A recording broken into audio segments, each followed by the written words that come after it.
소위 말하는 실버타운이라고 하죠. 시니어들을 위한 레지던스의 상품인데요. 오늘은 그 첫 번째로 소유 한남 레지던스에 대해서 말씀드리려고 합니다.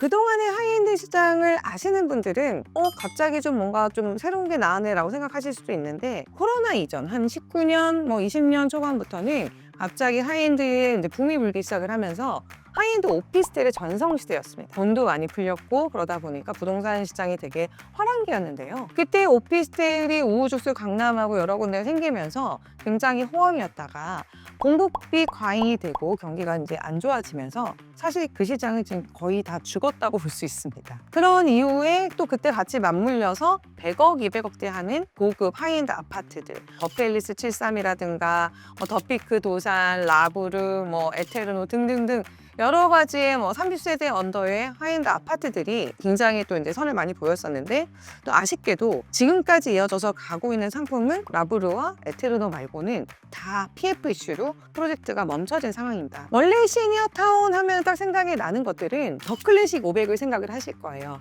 건대에 있는 더 클래식 500이 일반 시니어타운이 아닌 하이엔드를 이제 표방하는 어떤 자산가들을 위한 상품으로는 최고의 상품으로 꼽히고 있습니다. 더 클래식 500 같은 경우에는 건국대학교에서 소유를 하고 있어서 건국대학교 병원과도 연계가 되어 있으면서 서울의 중심지에 있으면서 의료라든가 여러 인프라, 또 롯데백화점도 있기 때문에 가장 현 시점 선호를 많이 하시는데요. 보증금과 월세도 이제 비싼데 이미 대기줄이 워낙 길어서 몇 년씩 기다려야 된다고 합니다. 몇 년 전에는 또 마곡에 있는 르웨스트라고는 프로젝트가 있었습니다. 마곡이면 사실 중심은 아니지만 그래도 인서울에서 롯데가 이제 하면서 굉장히 또 관심들이 많아서 잘 됐었는데, 부동산 정책이 계속 바뀌면서 다 지어지기는 했지만 입주가 안 된다 하는 여러 가지 또 이슈들이 있어서 잡음이 많이 있었던 프로젝트이기도 합니다. 그래서 그 외에는 어떤 또 시니어타운도 있었냐? 사실 별로 없었어요. 고령화사회가 되고 출산율이 낮아지면서 결국은 그 수요는 계속 이제 늘어나다 보니 최근의 트렌드는 오히려 금융사 쪽,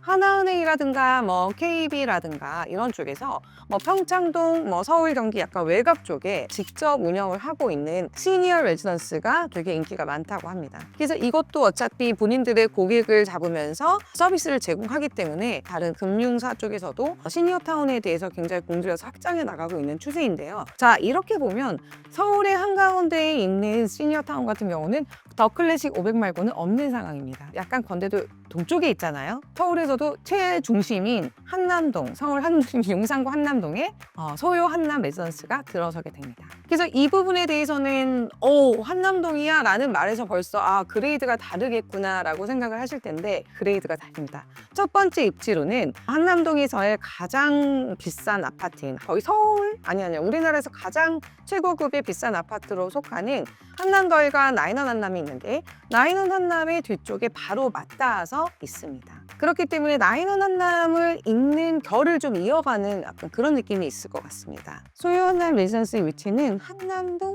730, 바로 나인원 한남의 이제 뒤쪽에 위치해 있고요. 대로브인렛에도 보입니다. 그리고 부지는 6,673제곱미터로 환산하면 한 약 2,000평 정도 돼요.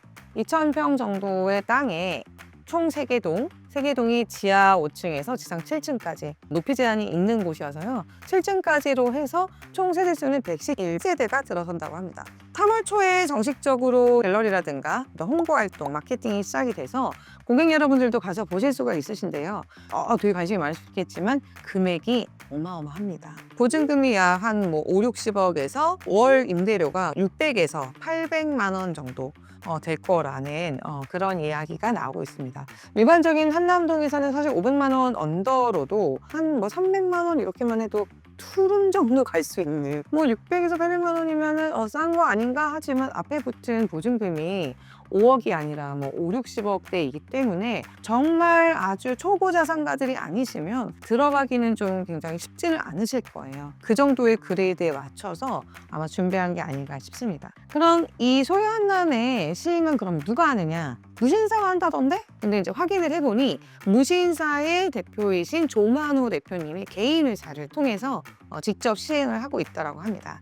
이게 시니어 레지던스도 이제는 개발이 되지만 원래 이 자리는 한남타워라고 해서 HD 산업개발에서 운영을 했었던 곳입니다. 한남타워는 예전에 오피스 같은 약간 외국인들을 위한 약간 레지던스가 좀 섞여 있었던 오래된 건물이었는데 그러다가 갑자기 이제 매각이 됐다더라 아니면 이게 다시 재건한다라는 얘기가 있다가 원래 계획은 고급 주거 상품으로 개발이 될 예정이었어요. 그 브랜드가 이름이 뭐였냐? 힐데사임입니다. 그 힐데사임은 서울 쪽에서는 잘 모르고 경기도 쪽에 가면은 힐데사임이라는 브랜드를 가지고 있는 그 단지가 있어요. 그 힐데사임이 이제 서울의 한남동에 이제 중심에 들어오는구나 라고 생각을 해서 어떤 식으로 지어질까? 약간 힐데사임 하면 약간 좀 다양 친화적이고 뭔가 좀 한적한 느낌이 좀 그런 느낌이 있었기 때문에 그런 거를 기대하고 왔다 갔다 봤는데 아무런 진척이 없는 거예요. 그래서 왜 진척이 없나 봤더니 그러니까 뭔가 여러 가지 이슈로 이제 공사가 중단이 됐었고 사실은 토지가 한동안 매각으로 이제 진행이 됐었습니다. 2천 몇백억 뭐 이렇게 하면서 한동안 시장에서 토지 매각이 돌았었고요. 무신사 쪽에서 토지를 매입을 해서 원래는 이게 오피스를 짓는다고 했었습니다. 프리미엄 오피스? 이런 컨셉으로 처음에는 진행이 됐었다. 그래서 여기에 프리미엄 오피스가 될까라는 퀘스천 마크가 있었지만 또 무신사 나름의 어떤 좀 다르게 할 거다라는 기대감이 있었는데 또 경기도 계속 안 좋고 여러 가지 정책도 바뀌면서 내부에 고민이 많았는지 시니어 레지던스로 바뀌었다더라. 근데 이거는 이제 정말 제대로 준비가 돼서 곧 3월에 소유한남이라는 이름까지 달고 오픈을 하게 된 거죠. 현장은 어떤지 궁금하실 것 같은데 지금 사무실에서 소유한남은 바로 가깝습니다.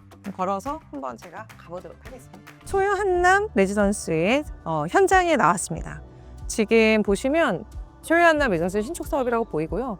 이 주변으로 이렇게 보면 지금 한남대로 쪽이 보여요. 그리고 바로 뒤에는 나인원 한남의 이제 후문이 보여서 정말 나인원 한남이랑 바로 거의 붙어 있다시피 한 위치인데 이 위치는 사실 지금 보면 오른쪽에 이렇게 나가면 바로 한남대로가 있으면서 넘어가게 되면은 강남으로 바로 넘어가거든요. 한남대교를 넘어서 바로 강남으로 진입이 가능하고 이렇게 왼쪽으로 가게 되면 남산 1호 터널 지나자마자 종로랑 광화문이 나옵니다. 정말 한남동의 입지는 서울의 용산에서도 정말 정중앙, 동서남북 어디를 가든지 워낙에 교통이 좋기 때문에 사실 이제 시니어 레지던스라고 하면 보통은 사이드에서 공기 좋은 걸 생각하시지만 예전에 저희 어머님이 그러셨어요.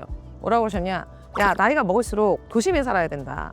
공기 좋은 거보다는 병원이 가깝고 교통이 좋고 백화점이 가까운 데 살아야 인프라가 더 편해야 된다고 하는데 여기가 딱 바로 그런 위치라고 할 수 있겠습니다. 자, 한번 보면 건축주는 소유한남 레지던스로 되어 있고요. 실질적으로는 무신사의 조만호 회장님의 자회사하고 같이 이제 결합해서 하는 SPC일 것 같고요. 워낙 쟁쟁한 건축사들이 다 들어왔습니다. 공사 기간은 2028년 12월 31일까지니까 아마 실질적으로 입주는 2029년으로 보면 될 것 같습니다. 원래 여기는 한남동에서도 사실은 메인 도로에서 약간 낮은 쪽의 지대가 땅이 좀 꺼져 있어요. 그래서 나인원 한남을 분양하던 그 당시에도 여기에는 무르던 자리였어. 지대가 저지대야. 그래서 또 풍수지리적으로 별로 안 좋아하셨던 분들은 별로다. 그래서 그런 약간 선입견이 좀 있었었거든요. T1 쪽으로 내려오고 나인원 한남이 생기면서 상권도 같이 맞물려서 유니크한 그런 상권이 합쳐지는 동네로 지금 변모 중이에요. 지금 올라와서 보니까 소유 한남 레지던스 부지가 한눈에 보이는데 지금 여기 부지의 위치는 위에서 보니까 한남대로 완전 잘 보이는데요. 저 멀리 강남 보이시고 이쪽으로 가서 이렇게 보시면 바로 고가 타고서 강북 쪽에 이제 종로강화문 넘어가는 한 10분이면 가거든요. 진짜 좋아요. 진짜 교통은 사통팔달이다. 결국은 이건 분양이 아니라 노후절차로 들어가기 때문에 아마 임대로만 가능한 걸로 알고 있어요. 임대 보증금은 아마 대략 5, 60억에 한 600에서 800 정도가 예상이 된다. 1,000만 원은 안 넘게 할 것 같다 라고 얘기를 하는데 사실 이미 나인원 한남이나 이런데 시세들이 월세 막 2,500 이렇거든요. 물론 면적이 다르고 하긴 하겠으나 5억에 2,500, 50억에 3,000만 원 이렇단 말이죠. 지금 소유 한남을 보시는 초고 자산가 고객들은 오히려 요즘에 세금도 그렇고 정책이 워낙에 어수선하다 보니까 소유권을 취득하지 않는 부분이 매력이라고 느끼실 수도 있을 것 같고 월세를 계산해봤을 때 600, 400이면 차라리 모든 인프라를 누리면서 호텔지 서비스를 받으면서 이게 더 나을 수 있어. 그래서 관심들이 되게 많으신 것 같긴 해요. 지금 고객분들도 이미 이거 어떻게 되는 거냐 얘기에 대한 관심 많으시거든요. 그래서 그런 면에서 좀 아마 이 상품이 되게 메리트가 있지 않을까라는 생각이 듭니다. 그럼 원래 하이엔드 오피스텔 할 때부터 맨날 말이 하이엔드라고 하니까 호텔식 서비스 뭐 이런 거 다 제공한다고 했지만 어떻습니까? 관리비 폭탄 맞으면서 사실 된 게 별로 없거든요. 근데 여기는 이미 그레이드가 다르기 때문에 실질적으로는 정말 괜찮은 서비스들이 들어갈 것 같아요. 파르나스에서 지금 아마 전체적인 이런 호텔식 서비스를 제공하는 거를 하는 것 같고요. 홍보관 자체도 강남에 있는 파르나스 호텔에서 한다고 합니다. 파르나스가 이제 깊게 관여해서 그동안에 노하우 가지고 제공하는 것 같고요. 차병원 쪽에서의 헬스케어 서비스도 들어오는 것 같고, 건대 더 클래식 500이 되게 좋은 것 중에 하나가 바로 옆에 건대 건국대학교 병원이 있다는 건데, 병원의 연계가 예전부터 하이엔드 상품 중에서 말은 많았지만 제도된 걸 하나도 못 봤어요. 근데 여기는 진짜 바로 옆에 순천향대학병원이 코앞에 있어서 그쪽이랑 아마 연계를 할 것 같은데 괜찮게 좀 서비스가 제공되지 않을까. 그리고 뭐 기타... 안녕하세요. 서울민 이경입니다. 예전에는 다른 채널에서 간간히 이렇게 인사를 드렸었는데요. 서울민의 부의지도 채널에서는 부동산 중에서도 국내 하이엔드 시장의 현황 정책부터 시작을 해서 해외로는 뭐 두바이, 일본, 미국 글로벌 시장의 또 하이엔드 상품들은 어떤지 국내외를 다 재밌게 다뤄볼 예정인데요. 소연한 프로젝트는 또 하이엔드에서의 새로운 또 결인 만큼 앞으로 또 진행이 되는 게 어떻게 될지도 궁금한데요. 일단 3월 5일부터 시작을 해서 관심 고객들은 등록을 하고 갤러리에서 설명을 들으실 수 있다고 하니 관심이 있으신 분들은 연락을 주시면 안내해 드리도록 하겠습니다. 그 이후에도 소연남이 어떻게 지어지고 변화가 되는지 제가 쭉 모니터링해서 말씀드릴 테니까요. 앞으로 채널 쭉 함께 부탁드리겠습니다.